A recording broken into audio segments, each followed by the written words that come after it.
Now, today we're going to be looking at the rise of industrialization while I'm setting this up.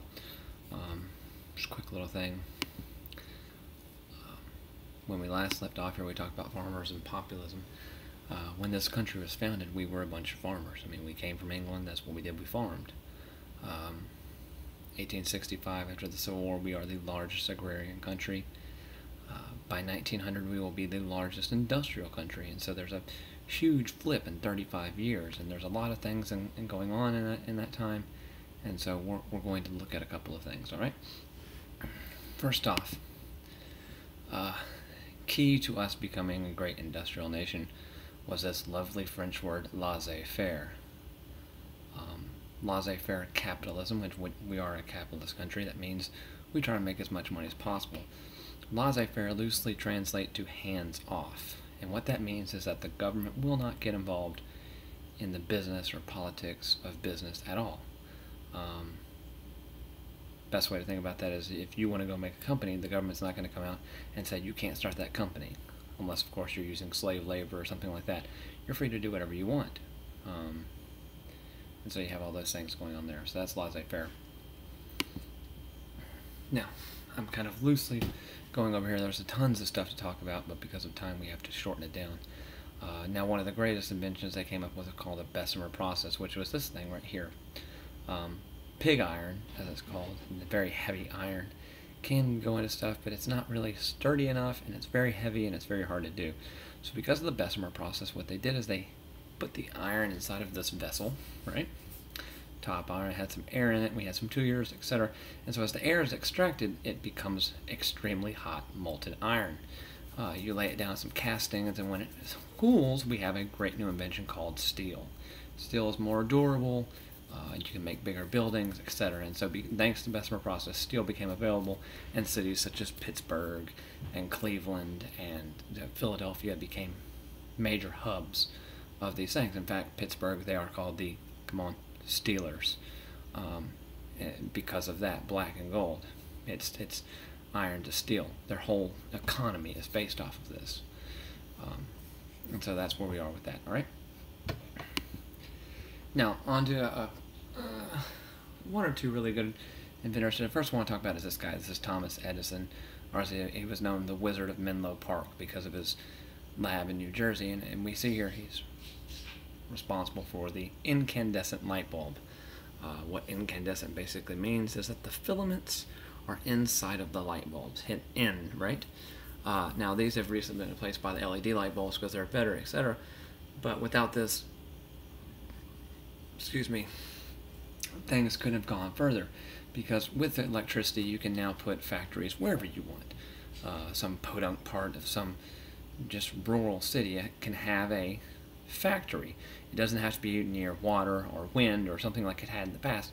You can put these things everywhere, and so this is really important, especially in the South, getting businesses to come down here. Okay? Now, the major industry of industrialization outside of steel was the railroads, and two really important things came out of the railroads, and we're going to talk about those. The first is something called standard gauge. Now, as you see here, this is one track, right? And we have a side track which would go off here. Now, if these two tracks were not the same gauge, what would happen is this would come off here and there'd be a slight jolt, and if it came off too fast, that train would flip and cause some major things. So we went to the standard gauge where all the rails are the same size. And that's basically all it is. It's uniformity so that the things will happen.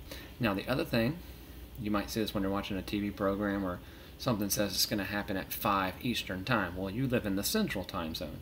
How on earth do I figure out what time that is? There are time zones in the United States. There are actually only 4, okay? The green part here is the Eastern. You live in the Central. That basically means Eastern is 1 hour ahead of you. As you go out west, you have Mountain. They are 1 hour behind us.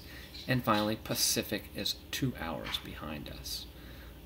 Alaska's a little bit different here. They are actually 3 hours because they would be up here somewhere because they're connected to Canada. All right.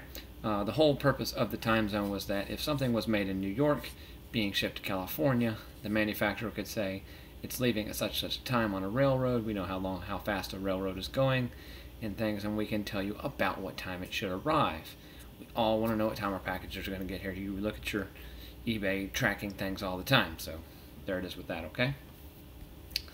Now, as good as Thomas Edison was, we also have Alexander Graham Bell. Now, there's something interesting about Alexander Graham Bell, and that is the fact that he is a thief. There's a little story, and maybe I'll show you the video later on, but there was a guy named Zenas Wilbon. All right, and Zenas Wilbon was a patent officer, meaning he saw these patents. There also existed a Quaker farmhand by the name of Elijah Gray. Now, Elijah Gray actually patented the idea for the telephone, but at the same time was going with Bell's lawyers to meet Zenas Wilbon. Zenas Wilbon had both patents, and Alexander Graham Bell, being a professional inventor, offered him money, and the patent was sold to him. Therefore, he really didn't invent the telephone as much as money talks. And that's a major thing going forward if we can understand industrialization, is that whoever has the money has the power. And that's really important as we go into Captains of Industry and robber barons, okay? Now,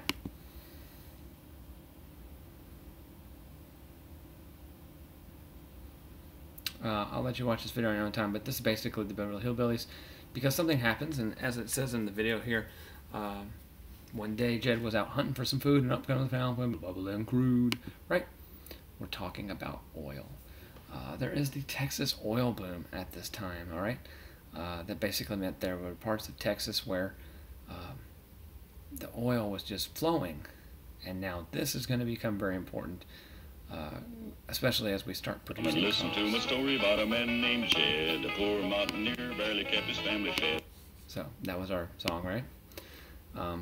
But here we have the idea of the Texas oil boom, and very important. Many people made their fortunes here, including the Bushes, Lyndon B. Johnson, who will later become president, has some oil.